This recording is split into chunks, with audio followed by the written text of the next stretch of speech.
वो अद्भुत है, उसके काम अद्भुत हैं, उसके काम करने के तरीके अद्भुत हैं। इसलिए उस अद्भुत परमेश्वर की हम स्तुति और तारीफ करते हैं। फिर से परमेश्वर की दया में इस हफ्ते फिर से अवसर मिला है, आप और हम मिलकर प्रार्थना करें। और प्रभु हमें सिखा रहा है, पहला थिस्सलुनीयों 5वें अध्याय की 17वीं आयत से, निरंतर प्रार्थना में लगे रहो, निरंतर प्रार्थना में लगे रहो। आज फिर से हम इसी बात को सीखेंगे। परमेश्वर का एक जन हुआ है जो बड़ा थियोलॉजियन था, when ग्रूडेन।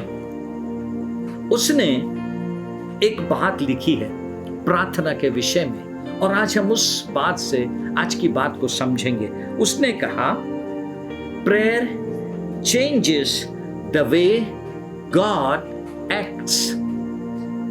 Prayer changes the way God acts.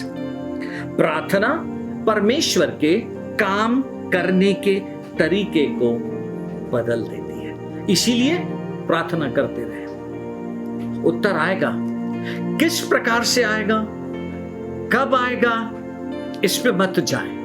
विश्वास के साथ प्रार्थना करते रहें, प्रार्थना करते रहें। प्रभु यीशु मसीह को पकड़ लें और प्रार्थना करते रहें। प्रभु यीशु मसीह उत्तर देगा।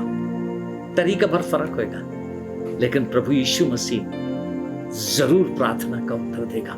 बाइबल में से 2 उदाहरण से आज की इस बात को समझाना चाहता हूं। बाइबल में लिखा हुआ है प्रेरितों के काम उसके 12वें अध्याय की पहली 2 आयत में ऐसा लिखा हुआ है, उस समय हेरोदेस राजा ने कलीसिया के कई व्यक्तियों को सताने के लिए उन पर हाथ डाले। उसने यूहन्ना के भाई याकूब को तलवार से मार डाला। उस समय जो रूलर था उसने कलीसिया पर अपना हाथ बढ़ाया, सताया। यीशु मसीह के कारण कलीसिया पे सताव आया, और वो सताव ऐसा आया कि उसने बहुत से लोगों को सताया, लेकिन यूहन्ना के भाई याकूब को तलवार से मार डाला। आगे सुने बाइबल क्या कहती है। उसने पतरस को पकड़ के बंदी गृह में डाल दिया। अभी याकूब को तलवार से मार डाला, अब पतरस को बंदी गृह में डाल दिया। बाइबल कहती है उसने उसे पकड़ के बंदी गृह में डाला, 4-4 सिपाहियों के 4-4 पहरों में रखा, इस विचार से कि फसह के बाद उसे लोगों के सामने लाए।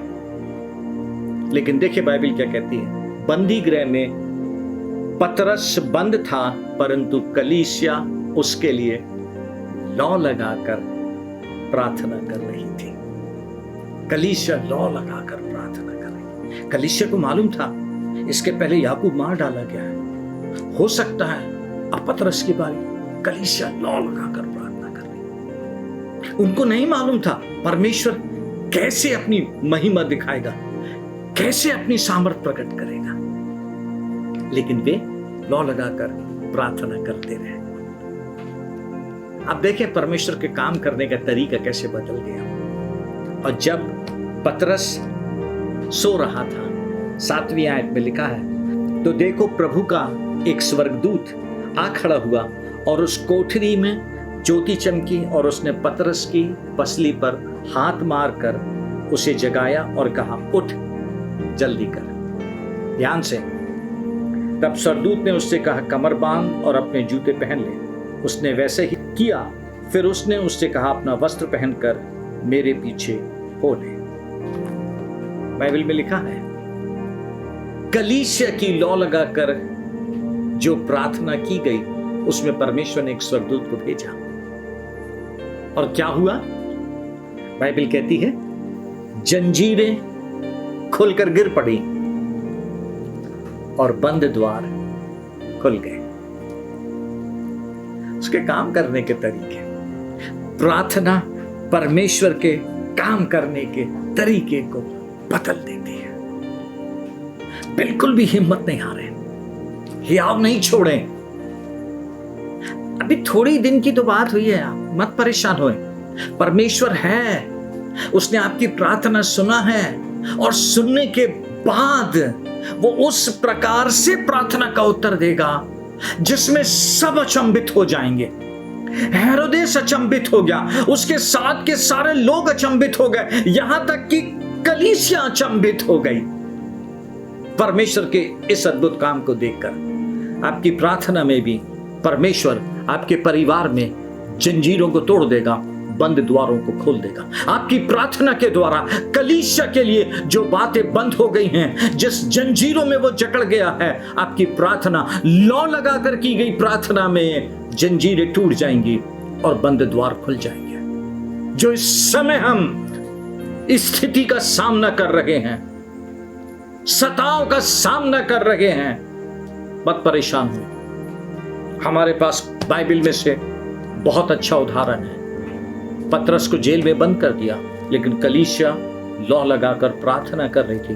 प्रभु ने दूत भेजा जो आया और जेल की जंजीरें जो उसके हाथ में पैरों में लगी थी वो खुल गई। जेल के दरवाजे खुल गए और पतरस बाहर निकल के फिर से सुसमाचार प्रचार करने लगा। आज भी हमारा परमेश्वर सामर्थी है, आज भी वो जंजीरों को तोड़ता है, आज भी हमारे लिए बंद द्वारों को खोलता है, लेकिन आज भी वो जैसा चाहता है उस कार्य को करेगा। इसीलिए मैंने कहा प्रार्थना परमेश्वर के कार्य करने के तरीके को बदल देती है। अर्थात जहां परमेश्वर महिमा पाएगा, यीशु मसीह ऊंचा उठाया जाएगा, हम उस प्रकार से प्रार्थना के उत्तर में आश्चर्य कर्म को देखेंगे। एक और उदाहरण जल्दी से परमेश्वर के वचन से, हमारे प्रभु यीशु मसीह का।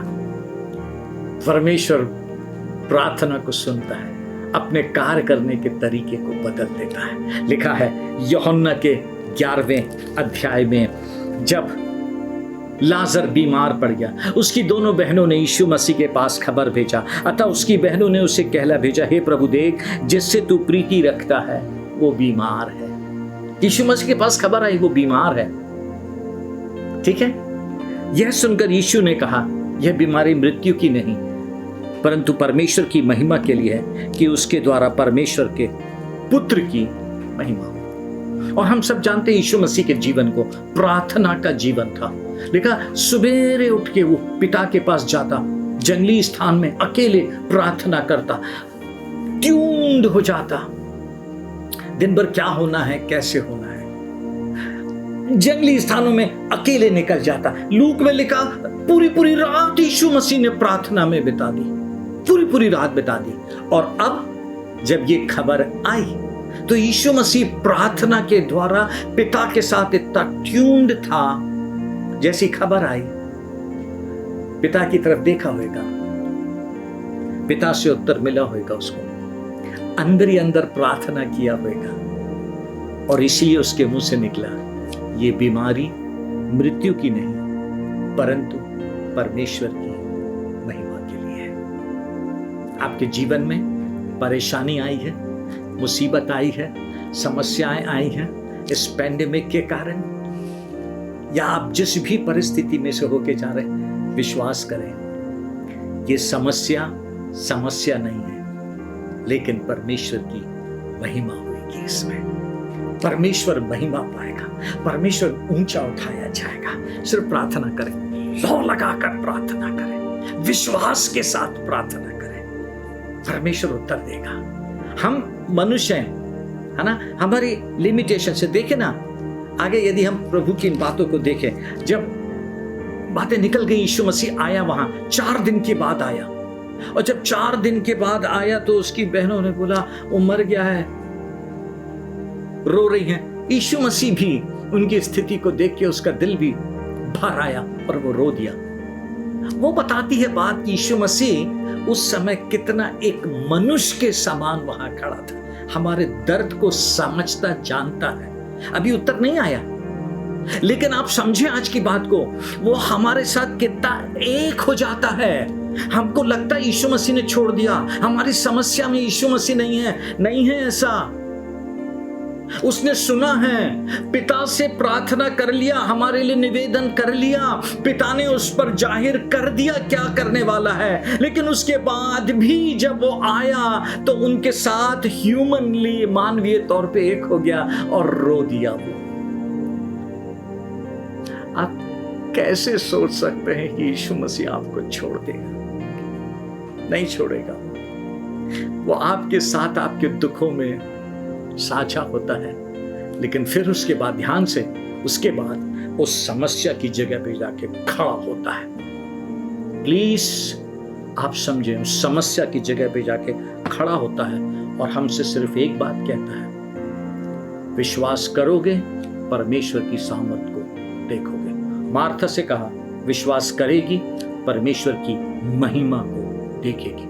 आज भी मैं प्रभु का जन होकर आपसे कहता हूं, आज फिर से हम प्रार्थना करेंगे। आप यदि विश्वास करेंगे, ध्यान से सुनना, आप यदि विश्वास करेंगे, आश्चर्यकरम नहीं मिलेगा, सिर्फ परमेश्वर की महिमा को देखेंगे आप। और परमेश्वर की महिमा देखने से पहले यीशु मसीह खड़ा हुआ और बोला, पिता धन्यवाद, तूने मेरी सुन ली है, क्योंकि तू सदा से सुनता आया है। उस समय भी जब यीशु मसीह ने निवेदन किया था, पिता ने सुन लिया।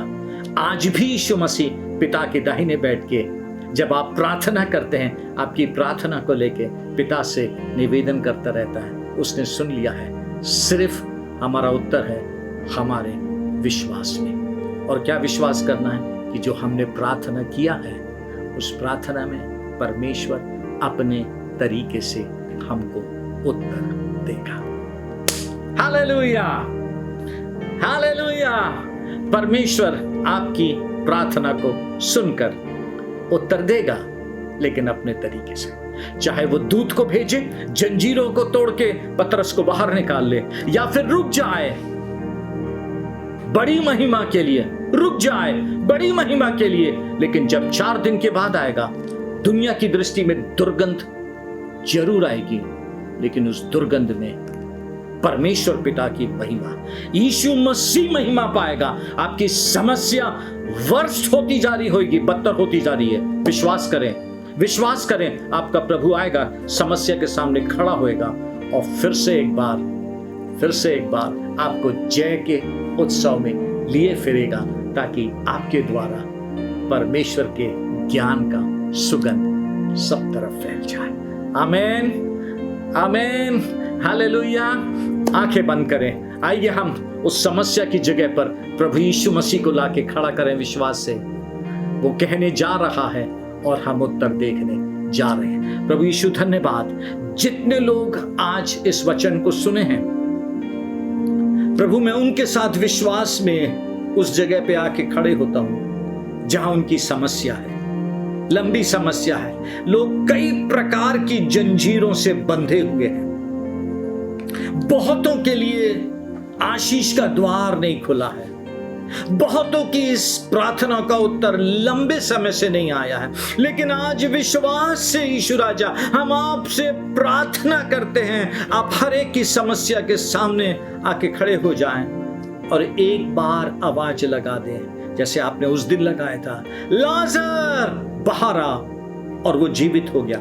लोगों के लिए आज कह दें, छू दें, और लोग अपनी समस्याओं से बाहर आके आपकी महिमा को देखें, और यीशु मसीह उसमें आप महिमा पाएं। सारी महिमा आपको मिले, सारी महिमा आपको मिले, यीशु मसीह के नाम से, आमीन, हालेलुया। धन्यवाद दें, धन्यवाद दें। उस समस्या के सामने खड़ा है, उसने पुकारा है, आप उत्तर देखेंगे। हालेलुया। परमेश्वर आपको आशीष दे।